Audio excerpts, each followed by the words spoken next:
Hello there, everybody. It's nice to see you. My name is Cheryl, and I'm talking to you today from London in the UK. I hope you're well and having a fantastic afternoon. I'm going to be delivering your presentation, your webinar this morning, or this afternoon. It's 11 o'clock here in the UK. First of all, before I start, I just want to just say how grateful everybody is to the Abu Dhabi Early Childhood Authority for making what is this amazing, wonderful opportunity and fantastic initiative a reality, bringing everybody together. It's absolutely fantastic. During the session, I would welcome you all to use the chat box, put in your questions, and what we will try and do at the end of the session is answer as many of those questions as we can as we kind of finalise the session, see if there's anything that anybody would like some clarity on. So what I'm going to do is pull up the presentation, and then we will make a start. Perfect. So we are having a look today, the title of my session is But He Doesn't Look Autistic, and there's lots and lots of elements to that with regards to what that means, what autistic means, what autism means, and how it can mean lots and lots of different things to lots and lots of different people.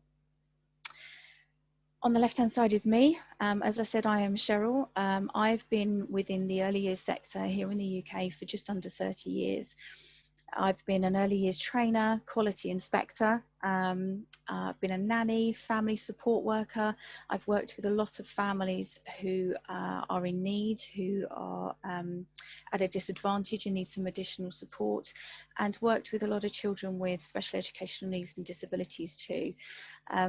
I've worked for our local authority as a development officer, a trainer and an assessor and a lecturer within colleges, and supporting people through the start of their career within childcare, and supporting them on their childcare journey. Currently, I'm supporting many early years settings with throughout the country, delivering lots of webinars and lots of seminars across the country, but my primary location is here in London in the UK.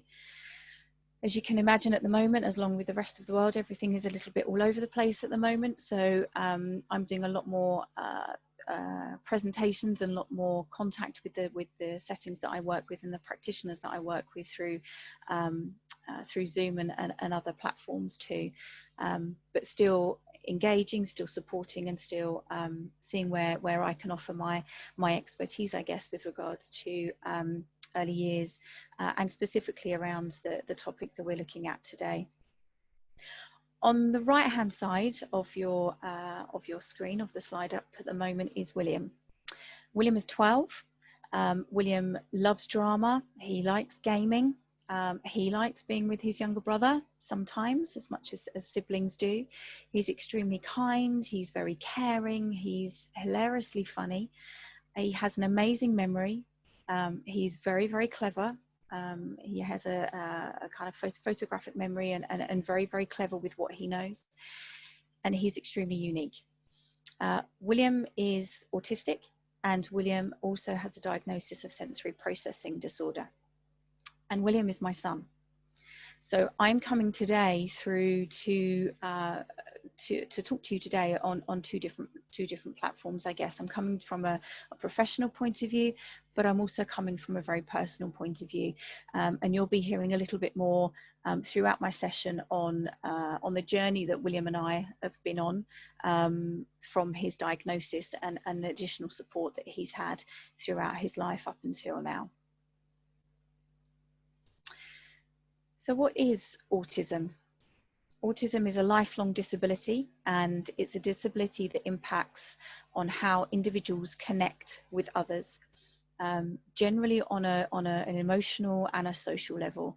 It's about how they understand their own emotions, but also the emotions of other people around them, and also how they experience the world on a daily basis. They can experience the world very differently to how you and I do, but again on different levels. So we're going to be having a look at that. And just to give you a little bit of a statistic that I found, according to the Dubai Autism Centre, autism currently affects 1 in 59 births currently in Dubai. So in terms of measures, that's what is currently the level. Here in the UK, according to the National Autistic Society here, there are 700,000 adults and children in the UK currently with a diagnosis of autism. So that obviously doesn't cover those that potentially don't yet have their diagnosis. Autism is a spectrum and a very wide spectrum. You can have people who have a diagnosis of autism, and children with a diagnosis of autism who are nonverbal, where there is very little connection certainly from a visible point of view with other people. They may well attend a specialist centre, a specialist school, and need real ongoing support for their development, for their learning, and to really help them function within daily life. On the other end of the spectrum, we have people who have a diagnosis of autism who, on the surface, you may not actually identify if you were to see them out in the public as autistic. So children who and individuals who don't necessarily tick those boxes that we would assume all people with autism have. And we're going to have a look a little while about some of those myths around autism. But it's very it's a very kind of huge spectrum, and the challenges that are faced by individuals are very, very different. It is, however, predominantly linked with social development, language development, and how people are understanding some of those social cues and those social boundaries too. So what does ASD look like? What does autism spectrum disorder look like? As I said, there are lots of perceptions. People with autism don't give you eye contact. People with autism have very, very limited language or non-verbal. People with autism might lie there on the floor and line things up, and that's what all people with autism do. And there was a film out in the 1980s called Rain Man, and it was it depicted Dustin Hoffman was the actor as an adult with autism, and he had very specific traits, and people very much still think that that's what they would expect people on the spectrum to have. And I've had it said to me before as a parent, but your child doesn't look autistic. And again, I question, what does that look like? What are you expecting somebody to see? With William, he was very articulate from a very young age. He had a very high level of language, but and he gave eye contact too. He gave eye contact to me. He gave eye contact to other members of the family, not necessarily to people he didn't know, but then that would be a common thing with a lot of children anyway, in terms of trying to connect with strangers. But first started to notice some of the signs with William when he was in nursery, so sort of around the age of 3, which is quite typical, because what we would expect is the children would start to engage, start to go from playing alongside to playing very much with and involved with other children. So we would start to notice some of these changes. He was very insular in his play. He was quite happy to be by himself and play by himself, but that wasn't what we would expect him to be doing once he'd started at nursery. He had obsessive behaviors. He would very much have to go, we'd have to drive a certain way to see family members, and if I went in a slightly different direction, he wouldn't cope with that at all. He would think that we were going somewhere else, or he would be very unsure as to what was happening, because it wasn't what he was considering the norm for him to do. It wasn't necessarily part of what we would normally do to go and see that person. So he would fixate on things as well. So he would if there was a certain TV show, for example, he would want everything that was involved in that TV show. He would watch reruns of that TV show over and over and over again. He would play the same way with these same things. He was also starting to show some signs that noisy, busy situations and places we would visit, he would have a struggle with. So I would see a difference in his behavior. So because autism is a huge spectrum, it's not a one size fits all. So when we are thinking about what does autism look like, am I concerned that my child might be on the spectrum? Do I have worries about a child's development? We kind of need to see it as a bit of a jigsaw puzzle. Can we piece these can we put these pieces together, and what are they telling us? Don't necessarily take one thing at a time, and kind of zone in on that. Think of lots of different things and look at the bigger picture, look at the wider picture. What other things is this child maybe telling us in his or her behaviours? So autism myths, there are lots of them out there, as I said, lots of things that people assume that autism is or isn't. One of them is that autism only affects males. It's something that we would only see in our boys, but that's not the case. Autism affects both males and females. However, statistics do tell us that it is more prevalent in males. That can be, there's lots of different research as to why that would suggest that that is the case. Girls do tend to mask some of the behaviours that we would, in typical traits that we would expect to see with somebody with a diagnosis of autism. Because they don't necessarily fit those stereotypes, they quite often go undiagnosed, and they can be misinterpreted for something else. Girls don't necessarily fit the model that we are kind of used to seeing with regards to autism and an autism diagnosis. So they might show other things and other traits, and again, it's about looking at that bigger picture. Another myth is that all children with autism go to a special needs school and need that specialist provision, and again, that is not the case. If children with an autism diagnosis have a fantastic support network around them and an understanding from the adults around them, then they can function, they can progress, they can reach their potential throughout mainstream school. Another myth is that a person with autism cannot be educated, and again, going alongside with the one I've just said, that is not the case. Real support networks, again, real understanding, and yes, they can get to where they want to be. Autism is an emotional disorder, and the question I put in the survey prior to the session today, that was the question. Autism is a neurological disorder, and again, we're going to have a look a little bit at that later on. Immunisations cause autism.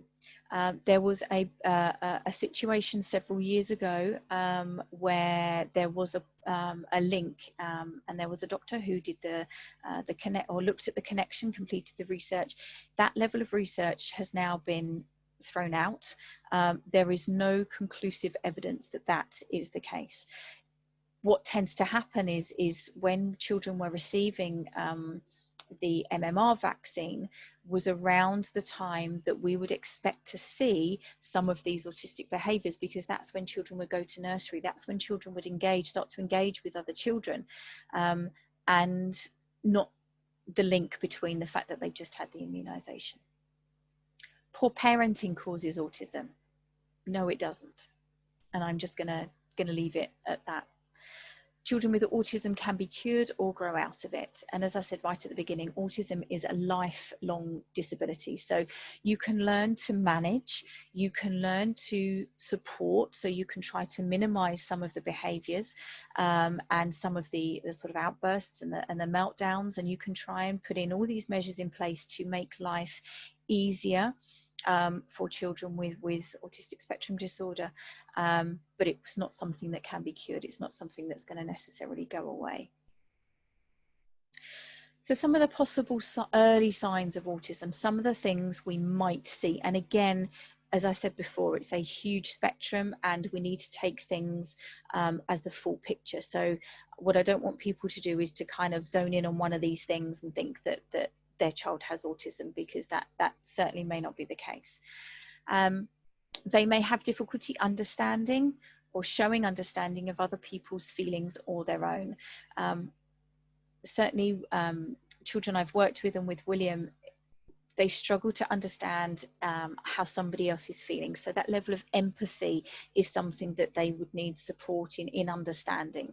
So my son previously has kind of said things out loud that probably is not the right thing to say in a social context, and is a bit kind of embarrassing, a bit cringy maybe to people that are listening in.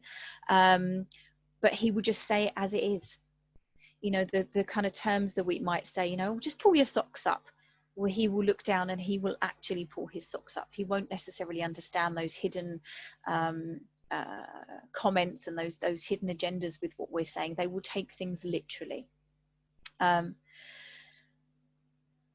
Having a limited understanding of pretend games, so that level of role play, because, you know, very insular, very much thinking about themselves and where they fit and what they're doing. So to put on the role of being somebody else can be very, very tricky. They're quite happy being alone, and they want to be alone. They quite like their own company, and that's something that William's nursery teachers picked up on with me. Children might repeat words or phrases over and over and over again. So you might think that they're understanding what they're saying, but actually it's that level of echolalia. They're just repeating back to you. So they don't necessarily understand what's being said and what they're saying. They're just repeating what people are saying around them. And I've said below expected levels of language and communication, possibly. Getting upset by minor changes, so routine is really important, and doing things in a certain order is really important. So if things outside of that change, they can get quite upset by that.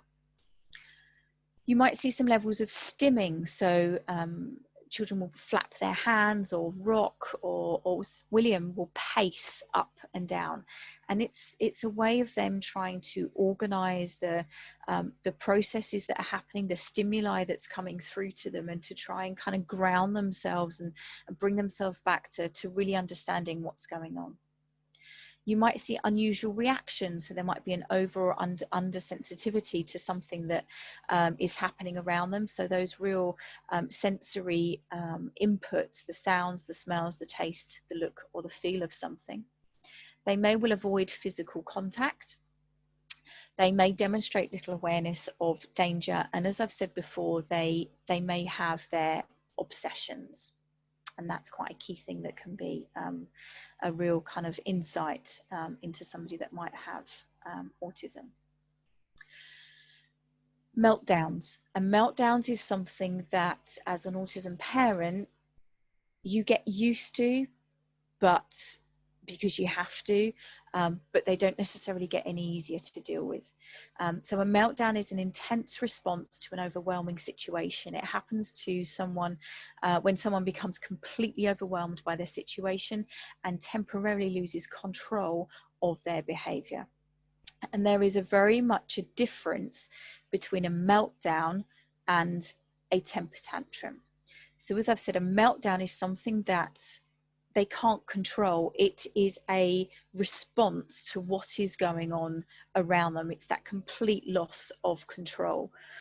Whereas a temper tantrum is considered something that is bad, or a kind of naughty behavior, or they're doing it for attention, or it's just because they want something and they can't have it. There is very much a difference between a temper tantrum and a meltdown. It might be one of the only ways that somebody, an autistic person might express that feeling of being overwhelmed.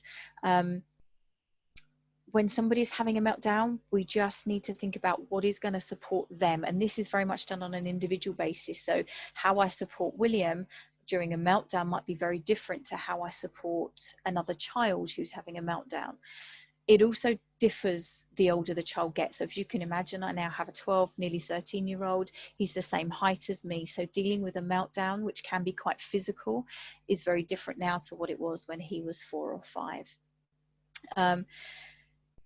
It's about giving that child time and remaining calm in that situation. If they're having a meltdown and everything is a bit of an overload for them, you coming in with your concerns, your kind of panic about the situation is just going to escalate and make that situation worse. So we need to try and, as their parent, as their carer, to try and remain in that really, really calm situation, asking if they're okay, not necessarily wanting that quick response, because again, they might be dealing with that sensory overload. So we need to give them some time. One thing I have to do with William is to give him that space. So a very quiet, very calm, sometimes a very dark space. In his room, he has a bubble machine that has lots of colors and has got that hum to it. So certainly if there is a meltdown at home, that's somewhere that we go, and that's his space to help him calm down.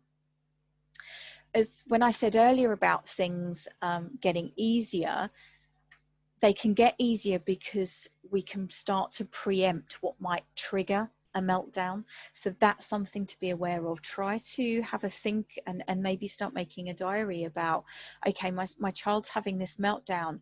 What happened prior to it? What might have been that trigger? So what we can then do as a parent or carer is start to put these things in place to preempt. So for William, it's very much about going over what's going to happen, where we're going to go, what might he come into contact with, and thinking about what we might do if he's feeling that certain way. We use a lot of, or we did when he was younger, we used a lot of picture cards so that he can tell us, even if he can't verbalize it at that time, he can tell us where he's at. Is he feeling overwhelmed? Is he feeling okay? Is he starting to feel a little bit anxious? So where is he on that scale? Again, so we can then take him out of the situation and try to make sure that we can try and eliminate some of those meltdowns, which are not great for the child who's having them, and not either for the people around them. It can be a very stressful situation. We're going to have a look at now at the something that you tend to find in children who are autistic, and a diagnosis of sensory processing disorder quite often goes alongside a diagnosis of autistic spectrum disorder. And it might be that some of these things are what you identify initially that start making you think, okay, I've got my concerns a little bit. So do you know a child who doesn't like messy play? A child who separates the food on their plate, maybe eating just one food group at a time? A child who places their hands on his ears when the room gets too noisy, or maybe you're in a public toilet and when the hand dryer comes on, they can't cope with that noise. A child who avoids contact with anybody else or refuses to wear an apron for messy play maybe, or a child who craves contact through rough play. Maybe a child who doesn't show distress when they're hurt or is overly sensitive to minor pain. You might know a child who sniffs people or toys or food. A child who maybe starts to put everything in their mouth and likes to chew, and that might be outside of the norm, the developmental norms of what we would see, you know, of a young baby that puts things in their mouth to explore them. If this is still going on when the child is 4, 5, 6, 7, that's slightly out of those norms and those expectations of development. And again, you might start to see some of those stimming activities, so a child who might rock, who might spin. All of these things might indicate sensory processing disorder. There is an indication that 15 to 35% of the population in the UK might have sensory processing disorder, and that 96 to 98% of those with autistic spectrum disorder have some level of SPD, of sensory processing disorder. So like I say, the two tend to go hand in hand. And again, it's about understanding our children and understanding that, okay, they don't like messy play, so maybe we need to think how we might allow them and support them to be involved in messy play, but maybe doing things a little bit differently. Maybe, again, it's about our expectations. So one of the things that William, up until he was sort of 6, 7, would eat with his hands. But for me, the expectation, obviously, for a lot of parents, you know, you need to eat with your knife and fork. That's the right way to do it. Well, actually, for me as a parent, I just wanted to make sure that he got the food in his belly. So we will come on to the cutlery later on. So for my family members that saw this, they had their judgments. They had their comments to make about why he wasn't eating with a knife and fork. but he now eats with a knife and fork, but he had to do that in his own time. And actually for him, that was his way of eating. He also had a lack of coordination, which meant that he found eating with cutlery very tricky anyway. So lots of these things can go hand in hand. So what is SPD? SPD is where people face challenges receiving and interpreting and processing sensory stimuli.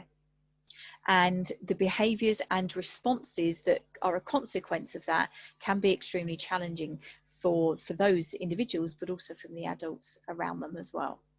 So it's the way that the nervous system receives those messages and responds to those messages. So again, it might be that it's seen that a child is having a tantrum because they don't necessarily want to eat a certain food, or, you know, I hear it quite a lot still within nurseries, well, the child will eat when they're hungry.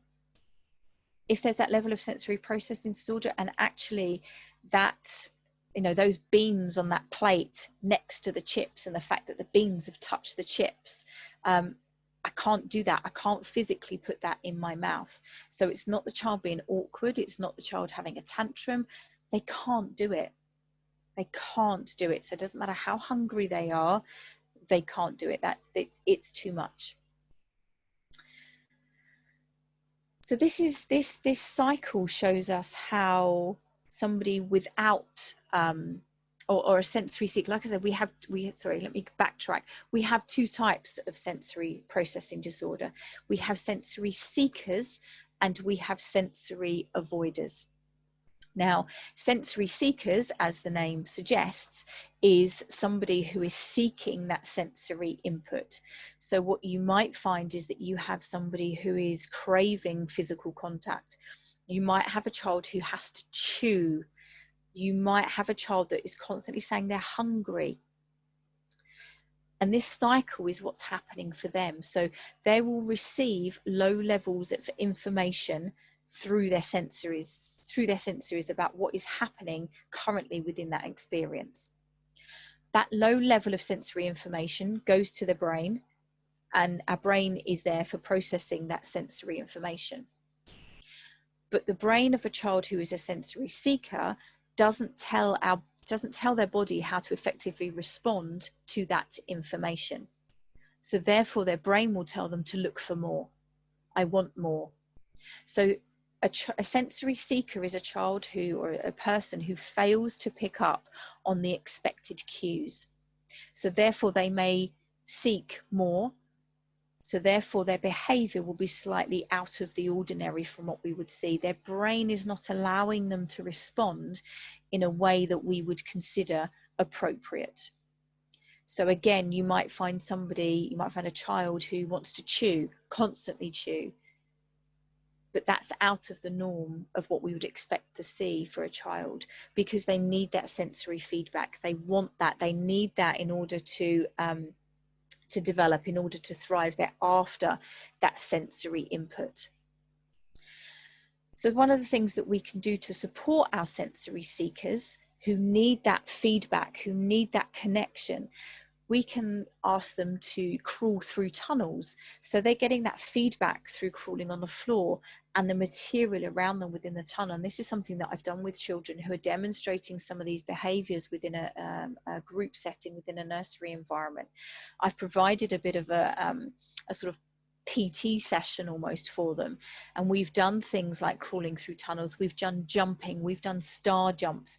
They're getting that feedback. So if we're identifying a child who is fidgeting around a lot, who can't concentrate, who maybe is bumping into other children, is wanting to touch other children, we might need to take them out of that situation and provide this opportunity for them to get that sensory feedback.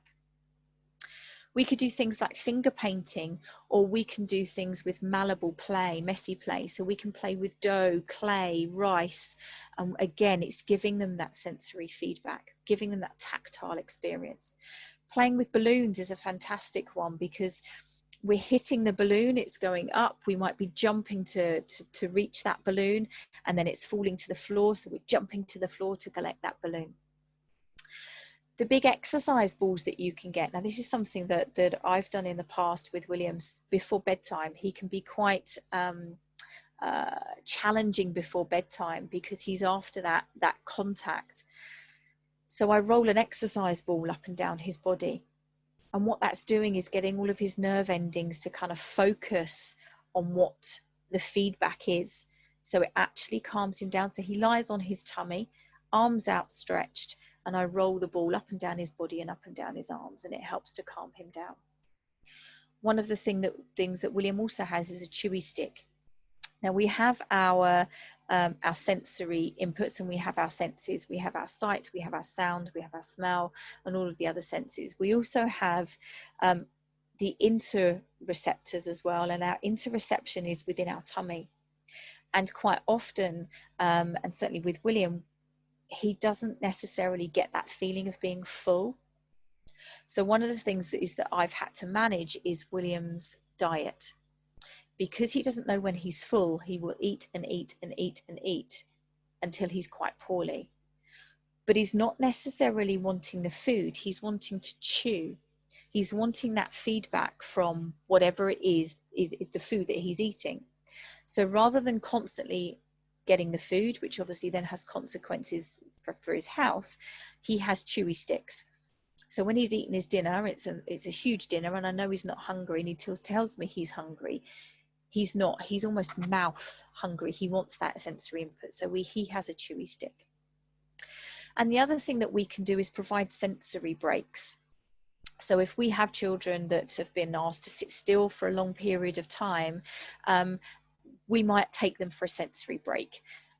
It's a regular break from a seated learning activity that supports them to reset, to decompress, get the blood flowing back to the brain, helps with that focus. And as I said, things like stretching, star jumps, getting them to wiggle, getting them to slither on the floor, all of these things can help our children refocus and bring them back to the activity that they've been asked to be involved in, maybe within a school environment. Then we have our sensory avoiders. So those children that avoid certain situations because the stimuli is a little bit too much. So they get that high level of information. It's received by their senses about the experience that's happening in front of them. That sensory information is sent to their brain for processing, but it may lead to that feeling of being out of control. Their body has this fight or flight response, which can come across as very overwhelming for them. And it's something that I've very much been judged on as a parent when I've been out and about with William. If he is avoiding a certain situation, so if we've gone into somewhere that's very busy, if we are in a public, like I say, in a public bathroom and somebody puts the hand dryer on, he will scream and run out of the room. It's that fight or flight response to the overwhelming behaviors that are happening.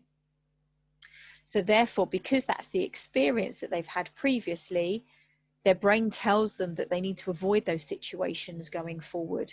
So it's that negative experience that then is reignited every time. So then every time we go into a public bathroom, every time we go into a shopping centre, every time we go into a certain friend's house and they've been cooking, for William it's too overwhelming. So there was a point where we had to stop going to see some friends because of those experiences that he'd had before. So one thing, or some of the things that we can do to support our sensory avoiders, offer that continual positive support, including thinking about the environments that you're in. So this is why I said preempt what's happening, preempt where you might be going, what might be happening. Offer those quiet, calm, safe spaces. Offer that reassurance, remain very calm. As I said, have those awareness of those triggers. And it might be that you need to have some things in place. So not so much now, but certainly when William was younger, we carried around headphones, the noise headphones. So when I knew we were going somewhere, because actually we need to go shopping, it's a life necessity, we have to go, and sometimes we do have to expose our children to these situations, but we need to try and maybe make it a little bit easier for them. So we went with headphones. So if there was somewhere where we knew it was going to be noisy, or we knew he wouldn't necessarily cope with the situation, he had some earphones on. Even when we've been to see shows, he would want to go and see the show, he would want to go and see the film at the cinema, but sometimes the noise is too much. So actually he'd put the headphones on, which would get rid of some of the overwhelming level of volume of the noise, but he could still hear the film, so he could still enjoy the experience. But it's that planning, and it's that preparation for those situations. And it's having that understanding and that knowledge of the difference between not wanting to do something and not understanding to, not feeling comfortable to, and not being able to.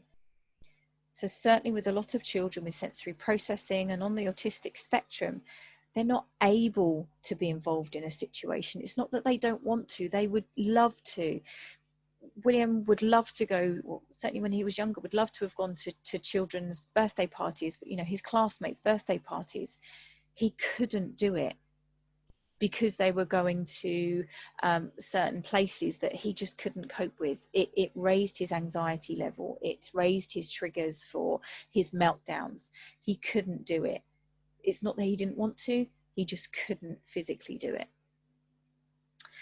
And really this kind of sums it up really in terms of the environments. This is a quote taken from the Early Years Foundation Stage, which is our framework we follow here in the UK, but it's kind of pertinent for everybody really, and when we're thinking about our environments for our children. So the environment plays a key role in supporting and extending children's development and learning. When children feel emotionally safe and secure, they're able to explore and find out about the place they're in and the things that they can see, touch, maneuver, or manipulate. If children don't feel emotionally safe, they can't go off and do those things. Therefore, they can't go off and explore. They can't go off and investigate. Therefore, they're preventing that level of learning and that level of opportunity for development and understanding and experiencing new things. So when we're talking about and when we're caring for our children with autism, they need to feel emotionally safe in what for them is a very unstable, very unpredictable world. So the more that we can try and keep them feeling emotionally safe, the easier they will find situations. And if they have the support and the connection on an emotional level from the people around them, they will then be able to go out and face the world and achieve what they want to achieve to the level that they can achieve it. But they have to feel emotionally safe. So if as parents we can put all of these things in place for them, if we can preempt, if we can be knowledgeable, if we can share what our child can cope with, what our child struggles with the other people that are caring for them. So thinking about the nursery and the schools and the provision that they're going to. If we can put all of those things in place to effectively support them, they will be able to go off and explore. We will also be able to support them effectively to understand the world around them. And we will connect with them on the level that they need that connection. So if our children feel emotionally safe, they will be able to reach their potential. So all of the things that we can put in place for them, we can preempt, we can understand, we can support, then they will get to where they want to be. Okay. So that ends the presentation. I mean, I've delivered sessions on autism before, and all of the things that we've spoken about for a whole day session. I've literally given you a kind of overview, but hopefully an overview that's given you some maybe things to think about, maybe some things that you can take away and start to implement, start to put in place. And hopefully it will help you and help the children that you're with too. And as the quote says on there, sometimes real superheroes live in the heart of small children fighting big battles. And just really to kind of end on with William, I guess, is that I'm learning from him every day. He brings something amazing to my life as a child and as my son, and embrace who they are. So are there any questions, anything that anybody would like to ask, any comments that anybody would like to make.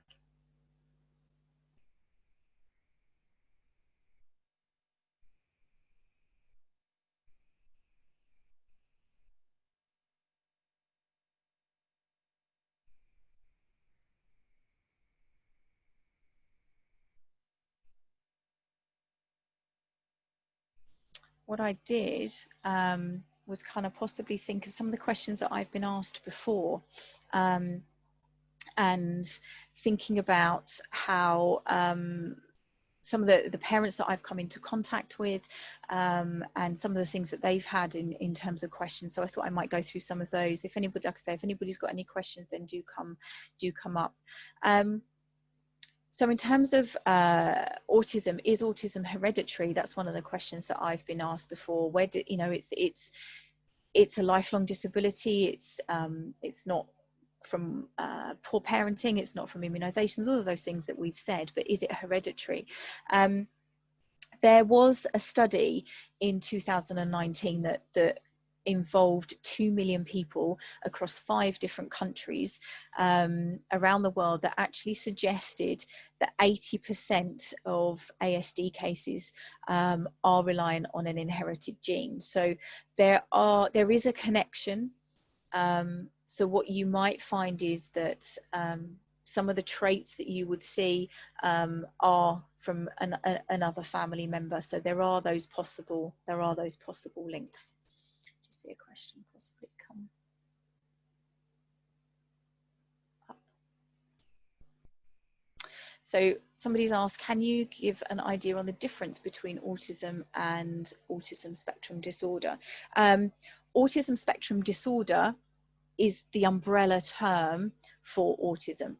So like lots of things, names are changing all the time. My son, when he was diagnosed at age 6, was diagnosed with Asperger's, whereas now there is no separate diagnosis or no specific diagnosis for Asperger's. Every individual now, certainly here in the UK, who's given a diagnosis is given a diagnosis of autistic spectrum disorder. So autism is autistic spectrum disorder. So they are the same thing. The disorder just kind of gives is the umbrella term for all the different elements within autism and that spectrum that exists. There's some more coming through.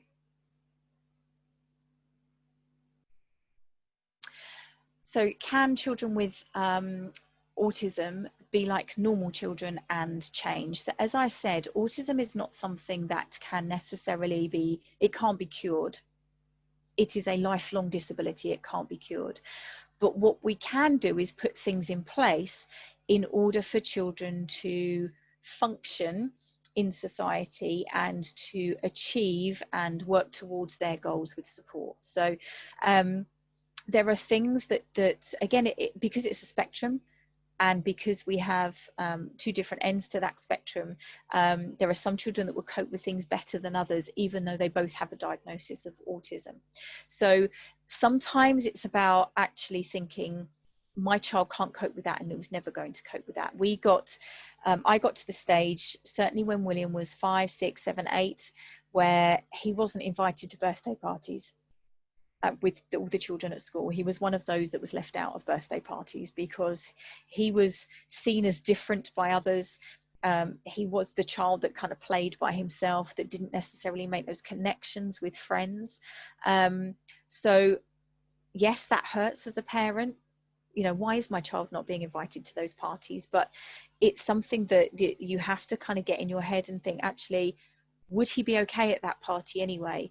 Would he be okay at a soft play party? Well, for William, no, because it was too busy, it was too loud, it was too much. So even if he had been invited and even if I'd taken him, there would either have been a meltdown or, please can we go home now, mummy? So it's about having that understanding that sometimes things are just not going to happen. Things are just not going to, my child is not going to necessarily manage that. But our children find a level. So William now, just, you know, in terms of thinking about specifically with William now, he is 12. He is taking himself off to secondary school, something that I never thought he would be able to do. he is linked up with other people that are like him. So he's with the other children that love drama, he's with the other children that love science, and he's found his people. So he's found friendships, he's being invited to people's houses. So as I said, it's not something that can be cured, it's something that you learn to manage, I guess, and you learn to support as best as you can. So another question that's come up, how do I get a child to be around other children as he tends to fight them when they become angry during playtime? This is a really common thing. What we need to think about is, why is the child getting angry? What is it about the situation that is causing that anger? Is it because it's very noisy? Is it because there's there's a high amount of sensory stimuli, and actually the anger is a meltdown? The anger is that child telling you, I'm not actually comfortable, I'm not happy in this situation, I'm not coping in this situation. So quite often with William, I had that with him. I had to follow him around. I could never be one of those parents that sat back and just chatted to another parent while William went off and played. I couldn't do that. I had to follow William around. I had to kind of go in because I saw something was escalating. We learned then to deal with those situations and to talk to him afterwards about why that might not be the best course of action. So dependent on the age of the child, dependent on that child's level of language and understanding, I would have those conversations about triggers and about where the child is feeling. So you can get a scale. Where are they? How are they feeling? Are they feeling okay? Or it could even be smiley faces or colors. Are they feeling green? Are they feeling smiley? Are they feeling okay? Or are they feeling a bit amber? Are they a bit unsure? Are they a bit unsteady? Or actually, are they red? Am I feeling really overwhelmed by this situation, so I'm going to lash out and something's going to happen, so this is how I'm feeling now, mummy? So we can try to preempt. So it's tricky and it's hard as a parent to do it, but I followed William around. So when I thought something was going to happen, I kind of distracted him with something else and we moved to a different spot, or we left the situation completely. And then we spoke afterwards about how that situation made him feel, how what might have triggered that. So then what we can then do is talk about those triggers. And one thing William learned to do quite quickly after that was understand his own triggers. So one of the piece of feedback that I got from one of his teachers once was that he was in the dinner hall at lunchtime, and he had gone over to a teacher and just stood right next to the teacher, shoulder to shoulder. And the teacher told me this at the end of the day. He said he just walked up to me, didn't say anything, just stood next to me. He said then after 2 or 3 minutes, he took himself back to his spot where he was eating his lunch. And I said to the teacher, I said, did it get really noisy? Did another class come into the lunch hall? And he said, yeah, they did. And I said, well, that was his coping mechanism for the fact that it got really, really noisy in there and he wasn't coping with it. So he went to where his safe space was, which was next to this teacher that he had a really good connection with. So they do learn to work out what their own triggers might be.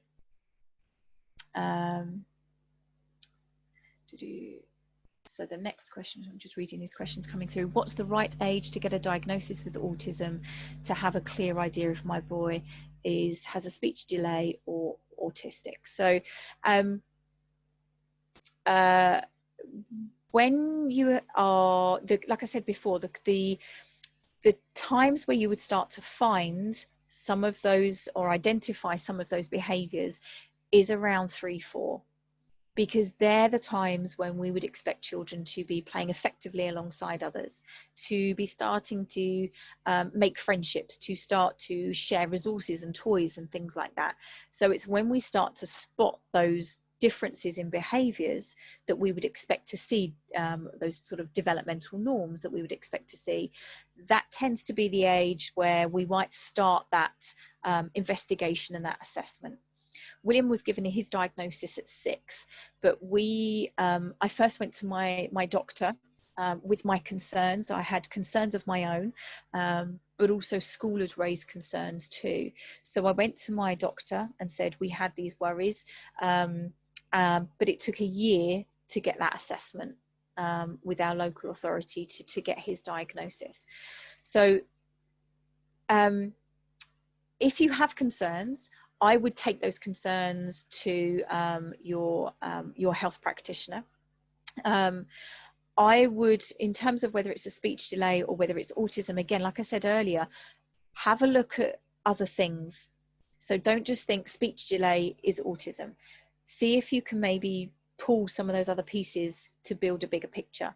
Is there anything else that you're identifying? Are there any other challenges that your child is facing with any social contact and social interactions? Is there anything on an emotional level that you think actually he or she is finding this a real challenge? These situations, my child is having a meltdown. So start to build that bigger picture. Again, use your health professionals. If your child is currently going to a school or to a nursery, or even with other family members or friends, do other people see it too? Are other people concerned? And like I say, start to build up that picture, and that may be something that helps. But as a parent, sorry, let me just move that down. As a parent, sometimes it's going with that gut and actually thinking, do you know what? I need to ask these questions. And for me as a parent, I don't know I don't know what the situation is out in Dubai with regards to accessing services and accessing support, but I've had to fight a lot for William. I've had to fight to get support in place. I've had to fight to get services in place. I had to fight to get him into his current school because it was the only one that, as a family, we felt that he was going to be able to attend and be able to fulfill his educational potential. So sometimes we do need to stand up, and we do need to shout, and we do need to be our child's advocate and say, actually, no, my child does need support. I think I probably touched on that a little bit in terms of what's the process and how can they be diagnosed. Again, it's about making sure that you have that bigger picture. So even making a diary, starting to note what might those triggers be, asking other people, how is my child behaving in this situation? How does my child cope with dinner time at school? How does my child cope with those social situations? Build that bigger picture and have that available to go to your health professional and say, look, I would like an assessment. I would like my child to have an assessment, please. I've identified all of these things.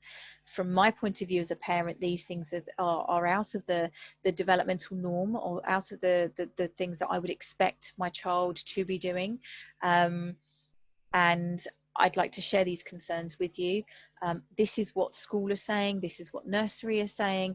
Build that picture, and then go to your health professional, and the level of assessment will start from them. But it might be that it's a long process, and it's an ongoing process, and things are changing all the time. So as your child grows, your level of the level of support will change.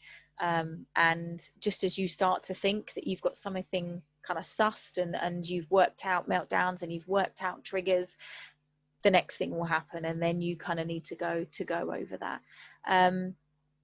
One of the questions I'm asked quite often is did you tell your child they were autistic? Do they know they're autistic? And for me, there's lots and lots of books and lots of things around that you can read and you can go through with children that help explain it. But William started to come to me. He was, like I say, he was diagnosed at 6, and it was about the age of 7 that he started to say to me, Mummy, I'm different. I don't do the things that people at school do. I don't like the things that children at school do. I'm different. He also started to see things in his younger brother that he couldn't do. So he once came to me. His younger brother was, I think, 2 or 3 at the time, and he'd gone up to a group of people because he's a very sociable little boy. He's a very inquisitive little boy, and he went up to a group of people and just started talking to them. He wanted to know what they were talking about and what they were doing. And William stood back with me and he said, "Mummy, how come Stanley can do that? I can't do that. I can't go up to people like that and find out what they're doing." So they will start to understand, they will start to recognize. And it's about being honest, but in a way that they'll understand. So we spoke about the fact that yes, he was autistic. Yes, he's different. But he wouldn't be William if he wasn't autistic, because all of those traits that he has make William this amazing person that he is. And he's unique, and all of those things that I said at the beginning, him being clever, he having an amazing memory, being funny, we picked up on those. You're all of those things. And actually, yes, you're autistic, but that isn't just who you are. You are all of these other people as well, and that is what makes you William. So we celebrate who William is, and now we're able to kind of joke and have a giggle about some of those situations that he struggles with. So it gets easier. It gets easier to manage. It just changes. It just changes. Any further questions? Because I think we're kind of coming to a bit of a close. The time's coming up. Thank you so much for those questions. They were fantastic. Oh, bless you. William's lucky to have you. That's really, really kind. Thank you so much. And for all of you parents that are on here and are actually saying, you know, I want to find out more. I want to know what's going on. Your children are lucky to have you too, but keep fighting for them, because that's what we need to do. We need to be their advocate. There is a poll that's going to be coming up that will end the session, and we need you to just click on that poll and tell us the answer to the question based on what I've just been talking about. So if they can raise that poll, thank you. So if you can click on what you think. So an autism meltdown is described as what? A child losing control, a consequence of poor parenting, an intense overwhelming situation, or a big temper tantrum. Fantastic. Yeah, an intense response to an overwhelming situation. Fantastic. And really that's something to kind of remember, I guess, in terms of you know, if your child is having that meltdown, it is an intense response to a situation that they are struggling with. So go in, support, stay calm, and help them understand what's going on. I've just to end on, I've been asked to highlight to you that this evening at 6 o'clock at your time, Dr. Samia Kazi is presenting a webinar on the reopening of nurseries and what parents should know. So if you haven't signed up for that one, that would be a really, really good one to have a look at, given the current situation and what you can do as parents in supporting your children going back to nursery and all the things that you need to know with your child returning to nursery. So thank you very much. Thank you very much to the programme and for everyone for inviting me to speak with you today.